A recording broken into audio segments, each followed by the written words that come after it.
Welcome, welcome, welcome. This is Debbie with the Girlfriends, and we've got a great show today.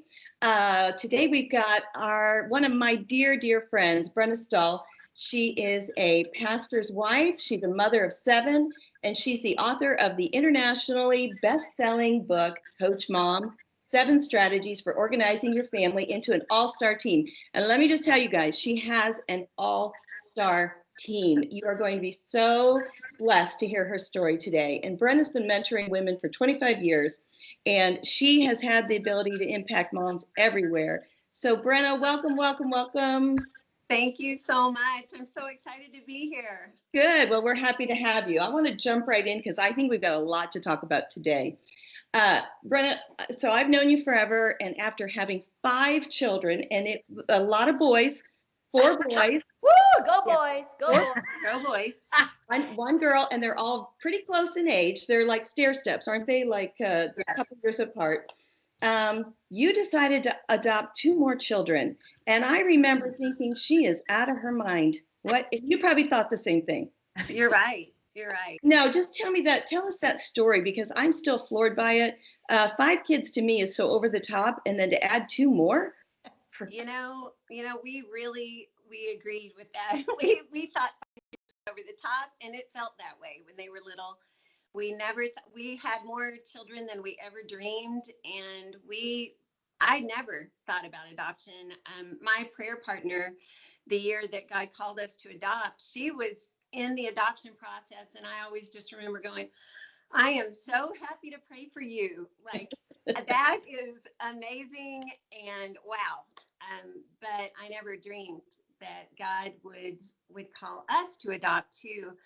But it started coming up, and you know how God does, where it just starts coming up one way and the other. And we had the first day that it really came to our attention, we had an emphasis on the orphan crisis at our church, and we had a speaker who at the end challenged everyone to pray, every family to just pray for 30 days. Lord, what would you have me do about the orphan crisis? And I thought, we can do that. We can pray that. And I thought, obviously it's not going to be adopt for us because we've already got our hands full.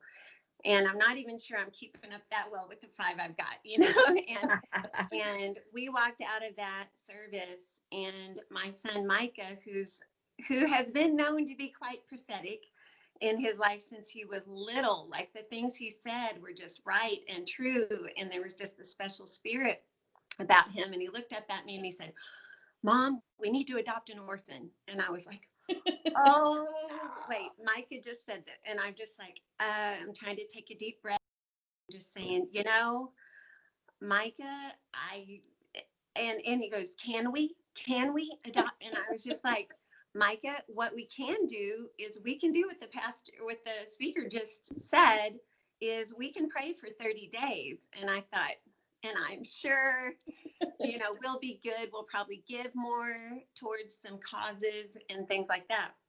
So we started doing this. Well, that night, my husband was the missions pastor at our church at that time, and we hosted a big orphan crisis event that, Francis Chen and some others spoke. There were giveaways and all this stuff. Well, it came time for the grand prize, the basket with all the adoption stuff in it, and, books, tapes, and all this. And they pulled our name out of the hat. And they said, Chris and Brenna Stull. And we're like, oh, no. We're only here because we're hosting. No. Draw another name. And they said, no, we believe nothing happens by accident. And they're like, and I'm like, I don't want the basket. Do you not get it? I don't want the basket. I'm scared of the basket. And that was only the beginning of things. Like, people started having dreams. They would tell me different things were happening. You know how it's coming from every direction. It's on the radio. I'm just thinking, oh my goodness. We took a trip with some pastors and their wives that we had annually for these meetings, and it was in New York City that year. And one thing that God always does. Like when he wants me to read a book, he'll have people recommend it to me until I finally catch, like, wow, it's funny.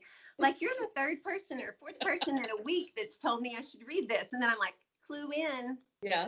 So there was the book by Stephen Curtis Chapman's wife. What is it? I can't remember, but it's talks about their adoption and things like that. And I knew heading off to this trip, and 3 or 4 people had asked me about it, if I'd read it, and I said, no, I haven't. But then I was like, okay, I need to get this book. So I show up at that trip. My friends I talk to once a year, I'm like pulling her over. I'm like, all this stuff keeps coming up about adoption. I'm just like wondering what in the world is going on. And she goes, have you read the book? Whatever. And I go, no, but I know I'm supposed to read it. And she pulled it out and she goes, here, read it. And I was just like, oh my goodness. I'm like, no, I don't want to take it from you. You brought it for this trip. And she goes, oh no, you're reading this. So I sat there in the middle. The next day, I read the entire thing, sitting, waiting for Broadway tickets from the, half price deal. I sat in the middle of Times Square, and there was all this hustle and bustle. And the Lord was really starting to work on my heart. But at the same time, I was still so scared. And I still wasn't positive. And, I was driving along and I'd be thinking, I'm overwhelmed with 5 today. How can I? No, I've just got to, I just have to push this down. I can't do this. I need to, 5 children God's given me. I need to do a good job with them. Well, it came down to like the last, this is months. Like that was in November, we started praying. This is in the spring. This is how long this took. But Micah would not let us stop praying about And what how old was the he? Lord. How old was Micah? He was 10, I think 10 or 7. I think he was 10. And every night we pray over each one of our kids. And every night, if we forgot to pray for that, he would just keep his eyes shut and he'd be like, orphans. And I'd just be like, okay. And Lord, show us what we should do about the orphan crisis. So he kept us on this. Well, then he started talking about this song that his choir was singing at school. And it ended up, they came into this luncheon. I wasn't even supposed to be there, but at the last minute, I was able to go to this volunteer luncheon at the elementary school. These kids filed in, the week before. Here's what Micah would always ask me. Has God told you yet? And then I'd be like, I'm not positively sure. It does seem to be coming up a lot. But I'm not positive. But I said, it doesn't pull my heart when I hear about the millions of orphans. But what tugs at my heart is when I think about the one who tonight does not have a parent scratching their back and praying over them and saying, God loves you. And I said, to be real honest, that does get to me sometimes when I think about that. Okay, so now fast forward to this thing where his choir filed in, and we were in a Title I school, so all colors, all shapes and sizes and all this. They come in and they start singing this song, and it was like, will you stay by my bedside while I go to sleep? Will you stay by my bedside while I go to sleep? Would you hold I don't know. It's like, will you hold my hand so gently and all this? And it's like, and I'm just sitting there and I'm just like, oh my goodness. And I'm just thinking, okay, Lord, okay, it's something. I admit it. It's something. Yes, I will. Okay, is it foster or is it adopt? Because I had a lot of friends who were fostering too. And the second verse was, will you hold me forever so I know you care? Will you brush my head so gently and smooth my hair? For I know that you hear me and I know that you see me and you hear me speak. And I was just like, I know, I do see you, I hear you. And I was just like, I'll do it, So I went home that day. I I just had tears streaming down my Yeah, face. you're crying. I'm not crying. I couldn't Thanks a stop. lot. I got home, I found that on YouTube, a choir singing that song, and I listened to it no less than 50 times over and over and cried all afternoon. Micah came in from school and I said, he came right into my office and I said, Micah, now I know. And he goes, I knew it. I knew it. I saw you crying. We all saw you crying, Mom. I was sitting like at the front table. But you know what I found out about that song later? I asked the director for a copy of it, and it was called Now I Know. And I was just like, what? And I wrote to people who wrote it, and I just told them the whole story. And I said, I don't know what you had in mind, because it didn't really seem to make sense to me. Yeah. What the title, when I looked at the words, but it made sense to me. Yeah. And I just told them that was amazing. So that's when we started our journey. Okay. So Finally surrendered. were you and Chris all through this? Chris, your husband, were you guys on the same page? Had you already discussed this with your other kids? Where's the family unit at? Yeah.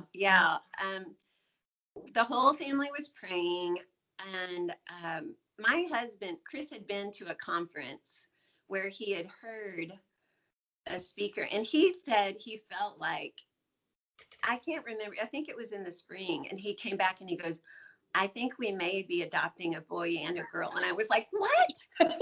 What? Wow. Not just adopting, but a boy and True. a girl. And I'm just like, oh my goodness. Like, okay, this is scaring me. But that was before all this happened. And then when that happened, yeah, we were definitely on the same page. And what made you go to Sierra Leone? So how did you get to that point? You know, and we had a mission trip planned to Zambia to work in some orphanages that summer. And we thought, oh, this is going to be the obvious thing, you know? So we were just like high alert, prayer. Which one is it, you know, which, or two or whatever. And we came back and we were just like, I don't know. I don't think anybody there, but he had this trip to Sierra Leone planned to take a group. I didn't go on that trip. And, you know, we had very limited texting because it was just one of those deals where like, we only had, our plan was tiny. We could just say very few words and very few texts. Mm-hmm. But I happened to think about it one day and I was like, I wonder if there's anyone over there. And I texted him and I said, hey, have you happened to, do you sense there might be anyone there? And he just texted back and said, yes, Mariana, age 7, and John, age 9. And he was like, please be prayerful going into meetings this afternoon. And I was like, wait. I like more information needed. I didn't hear anything else about it until he got off the plane a few days later. But he brought back videos and all this. And he said, yeah, these are the kids. So. Oh my word. Pretty cool. Wow. How long have you had them now, Brenna? How long have they been with you? It's been 7 years. Okay. Really great, awesome years. It's been the hardest thing we've ever done in our lives. It really has been. But God has been faithful through it all. And he always equips us for every day. We only have to take one day at a time. And that's what we've done. We've had to break it down to one day at a time. If we weren't living that way before, then we began living this way. He is so kind with his confirmations all along the way. Like right after that happened, where I said, okay, I know we're supposed to adopt. I went to church on Sunday, and I had been talking to Chris's secretary, Sandy. She was the mission secretary, huge heart for orphans and stuff like that. And I said, Sandy, okay, we know we're supposed to adopt, you know, and she goes, okay, I just got the packet in from our sponsored kids from Sierra Leone. I wonder if it could be one of them. And she went straight to these pictures, and we start going through the pictures, and I pulled out the 2 cutest pictures. And I was like, you know, I said, I would hate to say this because they're the cutest, but it would probably have to be one of these. either this one or this one. And it was a boy and a girl. Okay. I completely forgot about that moment. That was in May. We started on what was like a 2.5-year journey with paperwork. We started the adoption process before we actually knew who it was. Well, then Chris traveled that summer, identified these kids. I didn't think a thing about those 2 pictures. We were in our final wrap up of getting their visas at the very end, and I needed adoption paperwork is like the most unreal thing, like putting in your last 12 addresses and literally drawing schematics of your siblings' homes, because in case we died and they need to go, and telling them what the plan would be. And it's just like unbelievable information. I'm not a detail person.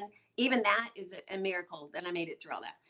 But I was on the last few details, and I thought, I needed some more information on something. So I looked back on the website of the group that they had been sponsored through. Guess what? They had not updated their pictures. And I looked at those 2 pictures. Those were the little kids. Oh. I had pulled out and said it would have to be one of these, but they're not and I just was like, what? Those are the kids? That's them? Like, I didn't even know. So, I mean, there were so many confirmations. We knew without a doubt that this was supposed to happen, but we definitely met challenges all along the way. Our attorney in Africa got thrown into jail for something at one point when we thought we were going to bring him home, and, just trusting in God's timing on everything. But then Ebola came to Sierra Leone, and I mean, do you want to hear the huge miracle that God did to get us there, to get the kids? Yes. Well, okay. Right before it was time for us to go, we started having some really weird things happen in our kitchen. My husband can't do hamburgers without class and pickles. I had bought a huge thing of class and pickles, and we couldn't find it one night. And he was like, honey, I can't. And I'm like, I promise, I bought the pickles. And we're looking, we're taking everything out of the fridge. We eat them without the pickles. So the big Parmesan grated cheese, the big diced garlic, those 3 things, none of us could find. And the next morning we got up and they were front and center. So I told my son, Dylan, my oldest son, I said, I don't know what God's trying to teach me here. Like, he's trying to get something through to us. And I think it's like Corrie ten Boom used to talk about the invisibility factor with the Bibles. She would smuggle Bibles in, and she said people would look straight at these Bibles and they wouldn't see them, because God can do anything. So I was like, I think God's been hiding these things from our eyes to show us something about, and I had no idea how this was going to play out.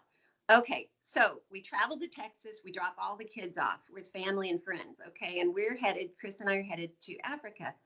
Well, we get to the airport, and we realized, and they took my ticket and my passport, and they said, this is not the same person. And I was like, oh, yes, it is. It's me. And they're like, this is a different last name. And I was like, what? And it was my maiden name on the ticket, and my passport had my married name of 20 some years that I had never done this before. But I realized in my haste of booking the tickets and having worked through adoption papers, you always use the mom's maiden name in all the papers. And we were working a youth camp, and I it was like I got a notice, or I remembered, oh my goodness, I've got like 30 minutes to book our international tickets, or they're going to go away. I had to do it on my phone. I'm running up to the cabin. I'm doing it on my phone. And I guess I just somehow, because I was like, how did this happen? When this first happened, then I realized, wait, I was the one that booked this. No one else knows my maiden name. Like, it had to be me.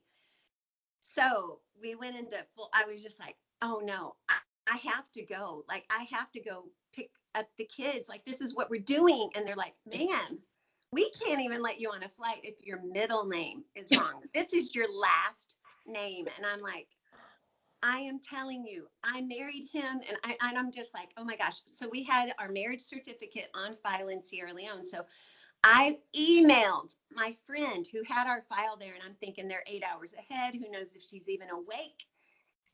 Emailed her. She emailed me right back a scan of my marriage certificate or wedding marriage certificate. So I'm like holding it up on my phone, like, look, I'm married him. I have to go. And they're like, ma'am, this is ridiculous. And we're like, okay, how much would it cost to buy a ticket? And they said it's $8,000 for the one-way ticket there. And right when they said 8,000, I remembered the invisibility factor. And I was like, oh. And I was like, honey, no. I was like, what? Sorry, my phone was just trying to ring. My phone, so I just whispered to him, I'm like, this is it. This is it, the invisibility factor. And he's like, okay. And I'm like, if we can just convince them to let us through, then we're fine, you know. So anyway, they ended up going, okay, after much talk and all this, they said, ma'am, we're going to let you through, but good luck. You've got 9 more checkpoints between here and Africa and your stop. And I was like, okay, we're going to do this. We're going to do this. So we went, we made a printout of the marriage certificate. We tried to get our story together, and we just thought we're getting on this plane. Well, we just were praying like crazy. I made it all the way to Africa and back. Only got detained 3 times out of all those stops. Oh my goodness. Each time I got detained, they just put me in a room, and I was ready to whip out my marriage certificate, tell them the whole story, say, look, I've made it this far. And every step I kept making it, I just thought my story's getting better and better. Well, but you know what? God is so amazing. Again, the invisibility factor must have come in clutch, because every single time they came into the room and profusely apologized and ushered me out like I was the queen of, I don't know what they saw on that ticket. Oh my God. They were literally offering me, like, can we get you water? Can we? And I just thought, God, you're amazing. Yeah. You are amazing. He got me all the way there and back on, and they check every time your passport and your ticket. And so that was a huge miracle. And then even on the way back, to add, since I didn't have any stress going on, you know, anyway, we had just left the Ebola hotbed. Literally, Ebola came to their village the week after we got them out of there. But all these signs up about Ebola, we're all fine. But then in Brussels, John started, like our second stop, he had a high fever, was vomiting, diarrhea, everything. And literally, Chris and I didn't even say the E word. It was too scary. It was too scary. And everyone was trying to figure out where we were from, because he was shaking violently with his fever. And we literally, they must have thought I was a crazy woman. Like, you know, where it says like David acted crazy in front of his enemies, so that that's what I was being. I was talking a mile a minute about everything but anything but telling them where our origination point was, because I thought at this point, you don't want to know. Yeah. If it's Ebola, we're all dead anyway. Yeah. And I thought, you know, we had both sets of grandparents, all the aunts and uncles, and all of our kids waiting at Dallas Fort Worth airport for us to get off there. And then I thought, I mean, I'm surprised this is it. You know, this may be the end, but it was surprising. But anyway, it ended up being, I never thought I'd say this, he only had malaria. So, yay, malaria, he's got malaria. So we had malaria meds with us. So 48 hours later, he was better. But wow. Anyway, yeah, there were some definitely faith stretching moments and challenges along the way. All right, Brenna, these stories are amazing. I mean, just all the miracles that are threaded in, from Ebola to security points to, yay, now we're praying that he has malaria. And Yeah, exactly. It puts things in perspective for sure. But tell us, like, I could just sit here and listen to you all day long. Tell us now how it gets from the point that you have your kids and now you're doing this mixed family, and you turn into mom coach. How does that happen where we're having to figure out, do I play favorites? Do people know, okay, that these are the ones that came into my family? Like what? I can't imagine, because there's so many times my kids, I tell them all the time if they've done something, I go, well, that's because I don't love you as much as I love this one. I continuously remind them, well, because you're not my favorite. You can't joke about that kind of stuff in your situation. So how we have 3 minutes, and we're going into a little bit of a break in the show, and then we're going to come right back. So we don't want anybody to leave, but give us how you meshed all of this together. First I want to say God was so good that the very first night that we landed in Sierra Leone, and I was reading my Bible, and he reaffirmed to me a verse he'd given to me for my kids. And it's Isaiah 59:21. As for me, this is my covenant with them, says the Lord. My spirit who is on you, and my words that I've put in your mouth will not depart from your mouth, or from the mouths of your children, or from the mouths of their descendants from this time on and forever, says the Lord. Mm-hmm. And what he told me was, I want you to know this is for all of your children. This is the word. It includes them. And so even though it was definitely a hard, because you've got kids that come from a trauma background, that have their ways ingrained in them, that have not been brought up with a family and discipline and things like that. God definitely showed me that. And then, we just took one day at a time, and we just loved profusely. And, 2 of my kids out of the 7 got about 90% of my attention for about 2 years. Yeah. And that was okay. Everyone was at an age where they were okay with that. My youngest was 6th grade, and she was very mature, and the Lord gave her the grace to be able to give up her baby girl spot, because then we have a boy and a baby girl. Mm-hmm. And just God's grace covered us all along the way. So what do you mean by that, Brenna? 2 of your kids had the spotlight. The 2 adopted. Like the 2 adopted ones, they needed so much more of us, me. And another thing that I did, I had written the Coach Mom book, like, I don't know, 7 or 8 years before. I was just like, throw that out, because that's for kids that start with you.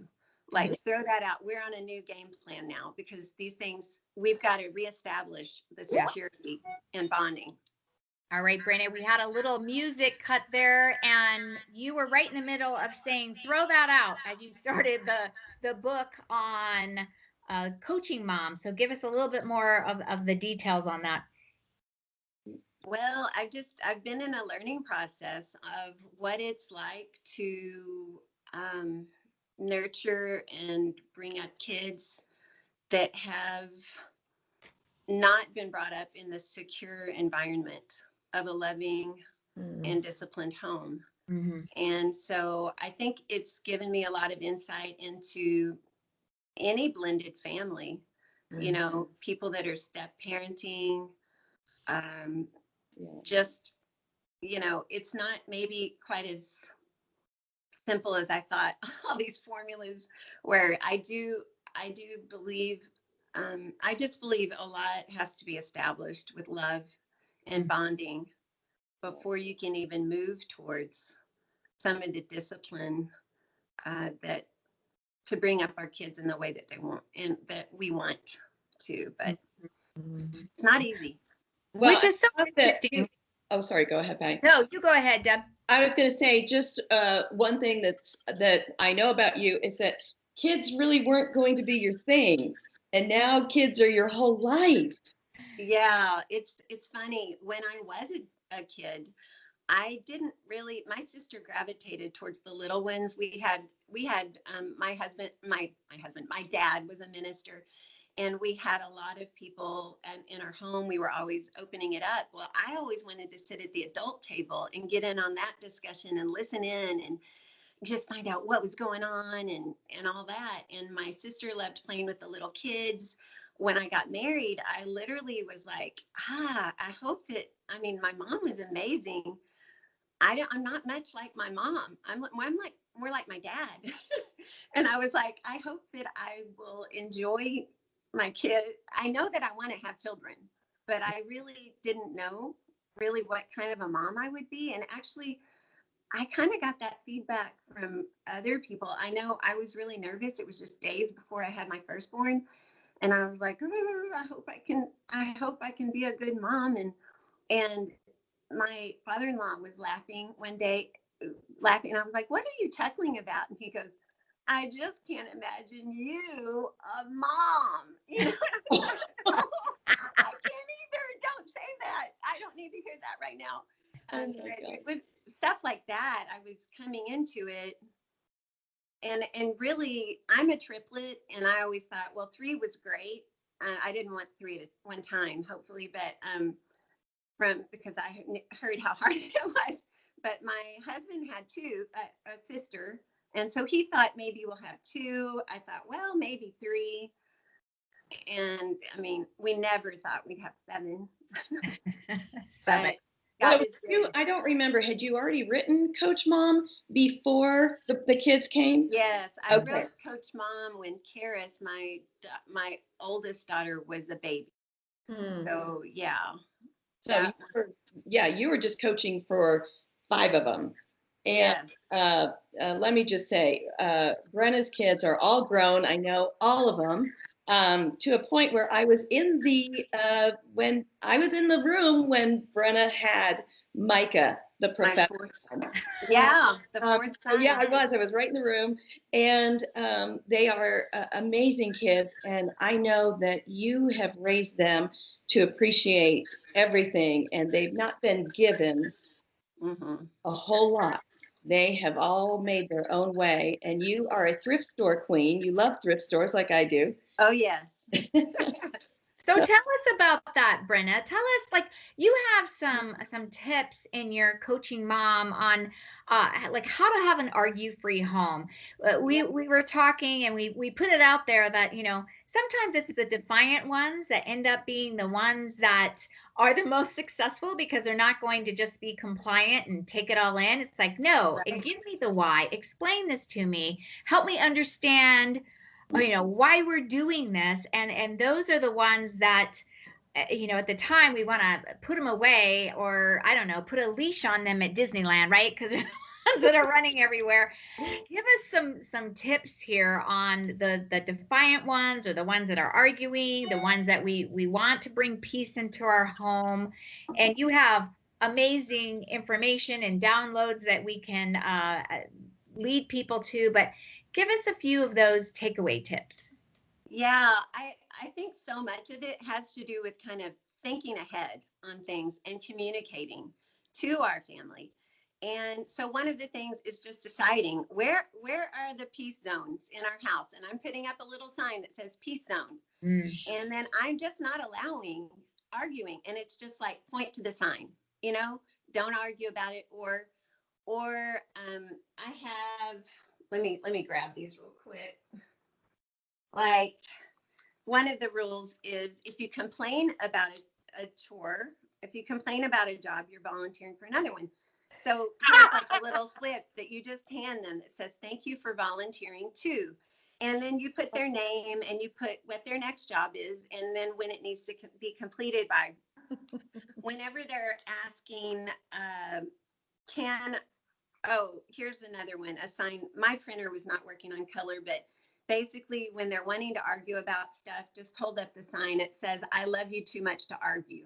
So you just keep this handy, and then you just either point to it or you're just like, you know, that. So when you hand that to the boys and they're fighting and arguing, and you hand that to them, then they do what?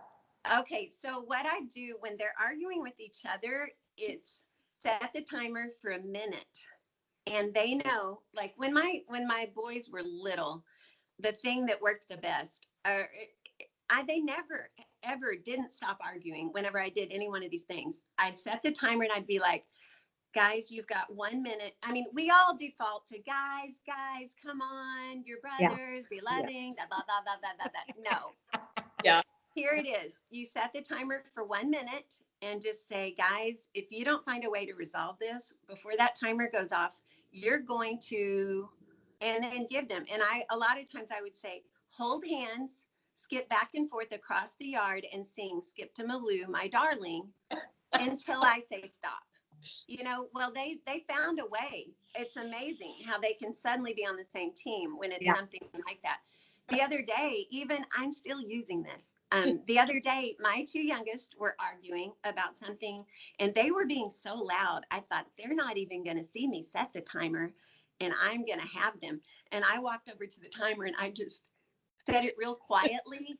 And then they both looked over and they're like, she set the timer. And they were like, they figured it out real fast, but they were like, you were trying to set it without telling us, but they heard it even in the midst of their yelling and they stopped. So it's just stuff like that. It's kind of like, I like to make up fun things. Like it's fun, but they really don't want to do it. Yeah. So they figure it out. And it's just like, oh, but now I'll bet as old as adults, because your kids the older ones are all adults now, that they crack up thinking about, all that stuff. Oh, yeah. Yeah. I had a friend who had one of those big, huge, double extra large shirts, and she would make them both get into the shirt. So she had the neck cut out, and it was exactly what you said. If you don't stop, then the shirt goes on. And so they'd have to wear this shirt together with their arms in it. Until they would work it out. But you really don't ever have to wear the shirt, right? Because they're like, no, don't put me in the shirt. And they figure it out. My mom used to say, don't come to me unless there's blood. And I don't know why, but we never argued. We just figured it out. So it is funny when you put those ground rules down. And to this day, we all get along. And there's 6 of us. Yeah. So it's the mom definitely sets the tone on what is allowed. And I love the peace sign. The peace zone is great. And it gives them permission too, because I have a fiery one, Caleb. He would start throwing fits about things. Well, first of all, you throw a fit, it's an automatic no. For whatever you want, it's automatic no. That's a rule. But if he was just throwing a basic fit about something, I would try to take a deep breath, because it's so easy to get emotional and get all fired up with them, with that emotion, to match the emotion. So I'd just be praying, and this is the peace zone. You will need to go to your room to finish your fit. And if he wouldn't move, most of the time he wouldn't move, because he had flopped down on the floor, and I would pick him up and his arms and legs would be flailing, and I'd just be like, you can finish this in your room. And I'm just trying to talk very calm. I would put him on his bed and say, if you need to, hit your pillow, whatever. And what was amazing was he would go on for maybe 20 minutes. This was not just an act. He literally needed to get something out. He would go on screaming and stuff for 20 minutes, and then he'd come out and go, I'm done. I laughed every time. I never had to do anything. It was just, he got it out and he was done. So it's not like making them suppress either too. Sometimes they need to get something out, but it's just like, you're not going to interrupt our peace. We realize you have something to work through. Go work through it in your own space. Yeah. Those are great, Brenna. What other non-argue tips did you come up with? Non-argue. Patty argues with me all the time on the Thursday shows, and so I'm thinking I might use some of these tools. On her, we will. Patty. Yes. Patty's very bossy, so we're going to have to need some advice. And you know what, Brenna, that's a really good point, because you do have children that like the conflict. It's a competition, and it's part of our temperament to almost stir things up, because we enjoy that. And I am able to see who people are and how we're moving forward by understanding how they deal with conflict. Yeah. So I think it's someone that really likes psychology. And we were just talking earlier, I would rather read people than a magazine, because I love to see what happens with that. So give us some more. And I want to know how you take the how you probably take the tips and implement them in your family. I'll go ahead and speak for Patty, because I froze Patty. I literally reached into her screen, and I now. Shut it Sherry was down. ready to Oh, talk. and you're back. I felt it. I felt it. Sherry just zoomed me out. All right. So here we go, Brenna. Give us how to get Okay. organized here with all of this. Okay, so another thing in the argue-free home is giving a place for them to express their angst or whatever it is. Like, we've all got stuff that we want to get out there, right? Mhm. And instead of being bothered 100 times a day, Johnny did this to me, and dealing with that. From the time they were really little, I had what I called a tattle box, but what I've changed that to now is a suggestion box, but what they could do is go put in whatever they wanted to put, and then I'll check it at the end of the day. Okay. So even kids who can't write, they can scribble these pictures. And I'm telling you, I saw some determined artists to kind of show what was going on. But like what I've got here, there's some for the suggestion box. There's different slips that they could fill out. Like, I feel blank when blank. I need blank. And then they write their signature. Then there's Wow, suggestions. I need that just for myself. Write that down. Yeah, I can send it to you. Okay, and then there's like, this is the problem, and then 3 possible solutions. So, I mean, literally with our junior in high school, Wow. John.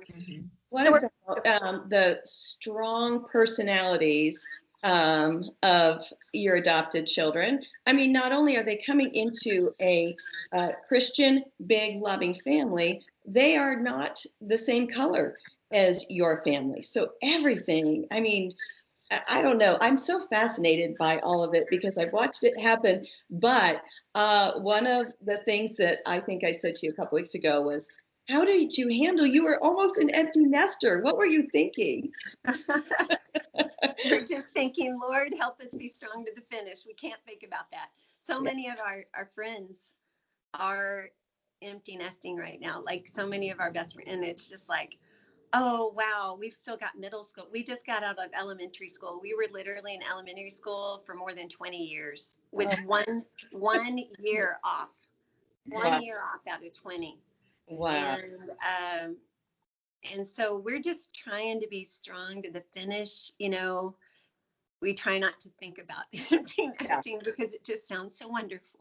Yeah. Oh no, who wants that, right? I know. But okay, talk about organization, because at one point you had 5, when I remember it was the 5 kids. You might have had the other 2 already, but you've got 5 kids in 5 different sports.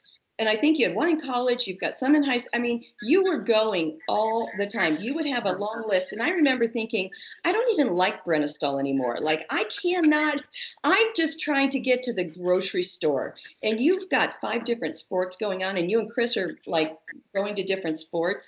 How in the world did you have a big calendar? How did you do this? Now I've got the calendar you made me, Debbie, the beautiful wall calendar. But it was just a day by day walking with the Lord and in the Lord's grace. And what's crazy is I've taken these personality tests, and I've sat with 2 different counselors that literally laughed in my face because they said, oh, this is a joke. You're in charge of 5 kids. That was when I had 5 kids. They were like, oh, that is funny. That is funny because I'm a big visionary. I am not into details. My poor husband, like, probably the biggest angst of our marriage has been that he is a detail person and he expects me to be on the details. And I try my best. I really do, but it's not my natural tendency. But I believe this whole coach mom thing, well, the deal is I'm not naturally gifted at the details, but what God gave me when I was going under, and I had my 4th baby, and I couldn't get anywhere on time. The kids couldn't find their shoes. We couldn't do anything. I began praying, Lord, there's got to be a better way. Please help me bring order. And what's amazing, it was God's will that my house be orderly, and he just started bringing ideas. I would see something, I would try it. It worked. It gave me the boundaries I needed. And so my neighbors started asking, what are you doing? Like they saw the difference, and I just started telling them, and they were all asking the same questions. And finally I said, can we just form a class? Because I'm telling six of you a different. So we formed the first Coach Mom class in my home. They all came every week. And it was a great chance to share my faith and also to just share some practical things to help them. And it worked. So I started speaking more on it. The Lord led me to write a book about it. And I was not looking for one more thing to do. By that time, I had 5 kids. They were 9 and under, 5 kids. And I will just tell you, this is a testament to the strategies work. They work for anyone, even someone like me, because I was able to pull off writing a book in 4 months. And it did not disturb my family at all, because I did it. I had one time during the day when I had a 30-minute to 1 hour block that only my 3-year-old Micah was, or 2-year-old was with me. And he was my own one and only calm boy. And he would sit on my lap. And that's why I dedicated the book to him, because he would sit and he gave up his time, one-on-one time, because I had one in half day kindergarten that got out at like 10:30. Don't you hate that? Like, it's like, why even go to school? Exactly. Are you kidding me right now? I mean, he got off the bus at 10:30. He got out at like 10:10 or something crazy. So I had this one little window where the baby had the morning nap, husband was at work, the 2 other boys were in school, a half day kindergarten, and then only the 2-year-old needed me. And that was when I wrote it. But that just is a testimony to this stuff works. And that's what I've been giving myself, these boundaries and these strategies all along. And Debbie, as the kids got older, then it just came out in different ways. And part of it is realizing we don't have to do everything as moms. I remember feeling so guilty because I thought, I hear moms say, or I hear athletes say, my mom never missed a game. And I'm just like, like, how would I ever pull that off? Like, I can never be that mom. And then I just feel like it was God's grace. I met someone at a tennis tournament, a mom, and she told me, she goes, sometimes we just miss our kids' games intentionally because we don't want them to think it's all about them, that the world revolves around them. And we want them to have ownership in what they are doing. We want them to do it because they want to do it. And I was like, wow. Oh man, I'm grabbing hold of that. Right? Freedom. Yeah. So stuff like that helped. You did an amazing job at it. And I wish everyone who's listening could also see you, because you are one of the most animated and exciting speakers. I know we all feel the same way. It's just so fun to listen to you. Take us out with your best shot, what you feel like God really would have you say. Well, what I really felt like he wanted me to say today as I prayed through this, I know I'm always giving practical tips and things like that, but I feel like we're at a moment in time where God wants us to rise up. God gave me the word arise for this year, for 2020, and he said, redeem the time on your knees. And he started multiplying my time to the point where I could spend 2 or 3 hours a day sometimes on my knees in prayer in January and February. And then look what broke in March. And I believe this is a very exciting time in history that we've been put on this earth.